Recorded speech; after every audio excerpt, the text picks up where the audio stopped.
ลเฮลสบายดีทุกคน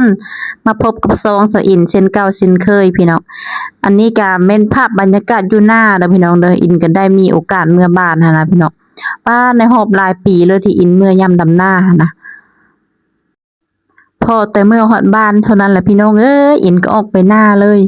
เบิ่งบรรยากาศโอ้โคตรดีพี่น้องเอ้ยแบบว่าเฮาบ่ได้สัมผัสกับบรรยากาศสดๆแบบนี้มาแต่โดนหั้นนะ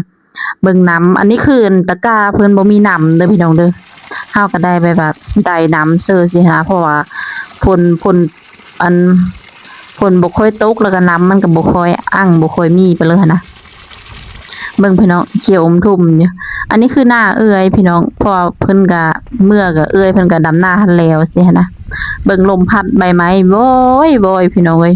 จังซี่แหละบรรยากาศบ้านเฮาพี่น้องเอ้ยอีน่ะโคตรมักเลยเด้ ไปว่าเย็นหั่นนะแบบเย็นแบบอากาศสดๆหั่นนะเบิ่งแบก ตัวแบกกับพี่น้องเอ้ยอันเผาน้องขึ้นนั้นต้นมะสิดาเบิ่งน้องกับเพิ่น หมู่ดำหน้าเพิ่นอยู่ต้นไม้เอ้ยคักแท้เนาะบัดนี้เอ้ยก็บ่รอช้าพี่น้องเอ้ยก็ขึ้นนำเลย ขึ้นหากินมักสิดาพี่น้องมักสิดาเลยสุกน้ำกบ่ทันเลยนี่ ที่จริงค่ะต้นซิดาต้นนี้ค่ะตอนข้าวอินอยู่บ้านยังน้อยๆได้พี่น้องเอ้ยเป็นต้นน้อยๆเบี้ยน้อยๆนึงพออินกลับมาอีกทีโอ้ยเป็นต้นใหญ่เลยพี่น้องงาตะงาตึงเลยสุกเต็มต้นมีผู้ใดแน่มักบรรยากาศสดๆแบบตันบาดคืออินในพี่น้องบางเทื่อหาเฮาไปอยู่ในเมืองในหยังอยู่พี่น้องแต่บางเทื่อก็คิดฮอดบ้านเด้ นี่อินกะปิดอามักซิดามีแต่ซิดาเฮิมเพราะตัวซุกในอินกินไปแล้ว ได้คนละมะกับน้องปันกินแซ่บหวานจ้วยพี่น้องเอ้ยเฮิมก็หวานเด้อพี่น้องเด้ออันนี้คือมักซิดาบ้านๆเฮาหั่นนะบ่แม่นมักซิดาลายในหลายพี่น้องนี่น้องเบก็เป็นตาฮักแฮงอินก็มักเซี่ยวน้องเปหลังจากนั้นอินก็มาหาหน่อไม้พี่น้องมึงหน่อไม้ค่ะ หน่อไม้อันตัวเหี่ยวตัวมันยาวแล้วค่ะหลายๆเด้อพี่น้องสำหรับเอาเมื่อเผาแล้วก็เกาะแล้วก็สุกเนาะพี่น้องหรือเฮ็ดชมหน่อไม้ก็ได้อินก็มื้อนี้อินก็สิมาหาตัวขาวบ่ฮู้ว่าสิได้หรือบ่พี่น้องเพราะว่าในรอบหลายปีแล้วที่อินมาหาหน่อไม้แบบนี้ อินบ่ได้หาหน่อไม้10ปีแล้ว หลังจากออกจากบ้านอินก็บ่ได้ค่อยไปหาอยู่หากินไปได้หันนะเมื่อก็เมื่อตามข้าวนะมีแต่เขาเอื้อยไปหามื้อนี้เขาเอื้อยก็ค่าดับหน้าอินก็ไปหาหน่อไม้บ่สิได้บ่พี่น้องลุ้น เบิ่งแต่บัดคุดพี่น้องเอ้ยโซะไป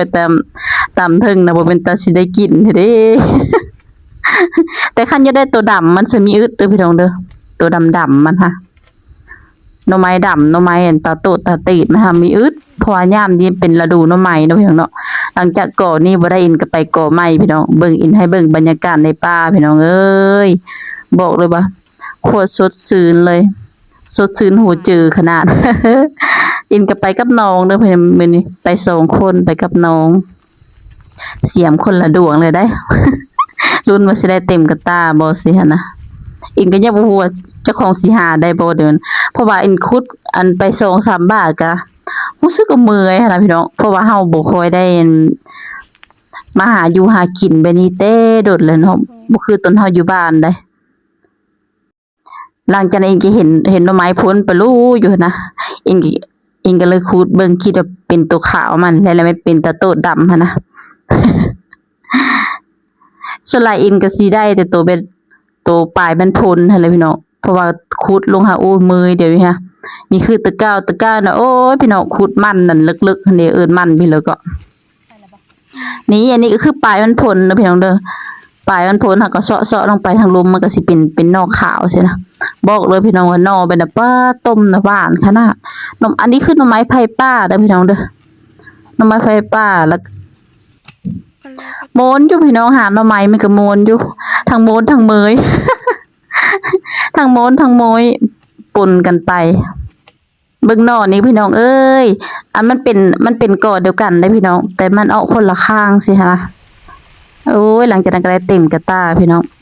ก็คือว่าเก่งอยู่มื้อนี้ หาหน่อไม้เต็มกระตาขี้งอบัดพายมือพี่น้องเอ้ยเพราะว่าบ่ได้สู้พายหนักหั้นนะเบิ่ง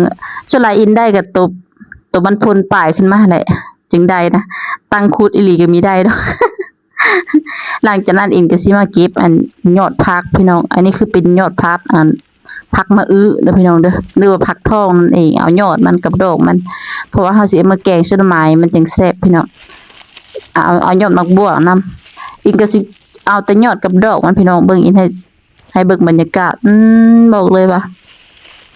โคตรคักเลยแต่ว่ามันยักแยะมือหน่อยนึงเพราะอินบ่ได้ใส่ถุงมือเพราะว่าอันเครื่องมะอื้อหามันสิมีอันพี่เหลือพี่น้องขนมันให้เด้ขนแยะๆมาให้เด้ยังแยะมือหน่อยนึงแต่ก็อดเอา อดเอาเพื่อความแซ่บพี่น้องเบิ่งดอกมันก็หลายได้เลยพี่น้องดอกกระตุ้มไปนะโอ้ยบอกเลยว่าแกงเส้นหน่อไม้นะโคตรแซ่บเลยอินมักขนาดบ้านเฮามันก็อุดมสมบูรณ์เป็นแหละพี่น้องอยากกินหยังก็ปลูกกินอยากกินหยังก็หากินแบบว่ามันไก่ตลาดตาลี่หั้นนะโอ้เพิ่นสิไปตลาดก็ทางก็ยะ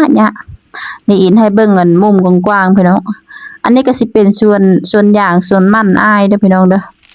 อินก็สิมาอ้ายเพิ่นก็บ่อยู่หน้าดอกแต่อินก็มาเอา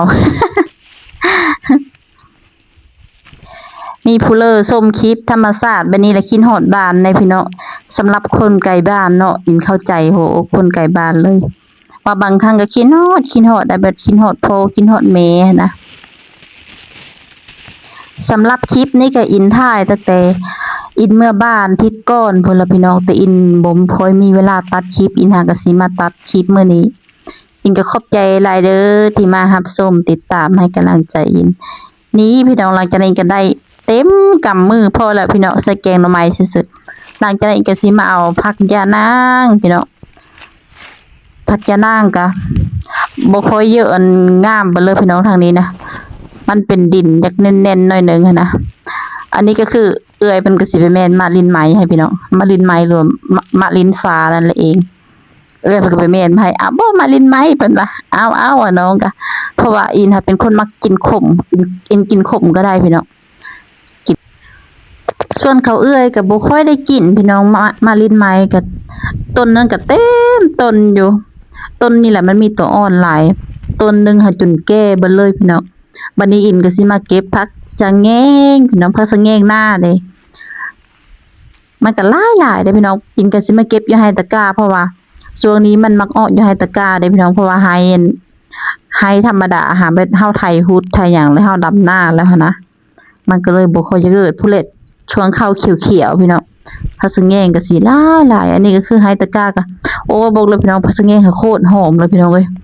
หอมกลุ่มขึ้นมาที่คิดอยากสดแกงหน่อไม้ร้อนเลยดนมาบ้านเทื่อนึงก็รู้สึกโหมนพี่น้องเป็นว่าคันได้เมื่อแล้วก็บ่อยากกลับเสียนะ คันได้มาแล้วก็บ่อยากเมื่อนะเบ็ดอยู่ไสก็พออยู่หั่นน่ะเบ็ดบ้านเฮาเองเนาะพี่น้องเนาะอยู่ไสก็พออยู่เบ็ดเฮาลืงอยู่บนใดก็มันก็พออยู่หั่นนะเบิ่งงามๆแต่พี่น้องบ่สะแงงก็มีแต่อันใบเขียวๆทุ่มอยู่หลายแฮงส่วนอินหาแกงหน่อไม้หาอินมักใส่ผักสะแงะหลายกว่าพี่น้องผักสะแงะมันสิหอมเป็นหอมกลุ่มเลยนะผักสะแงงก็แซ่บคือกันผักเบาะผักแวนก็มีเด้อพี่น้องเด้อผู้ลืมมากลับหน่อไม้หลังจากนั้นเฮาก็พากันกลับเพื่อนกลับบ้านพี่น้องโอ้อินก็บอกเลยว่า นักจนลังคดลังโคบ่พี่น้องเอ้ยแต่อีตนคัก ขอบใจหลายเด้อทุกคนเด้อที่มารับชมคลิปให้อิน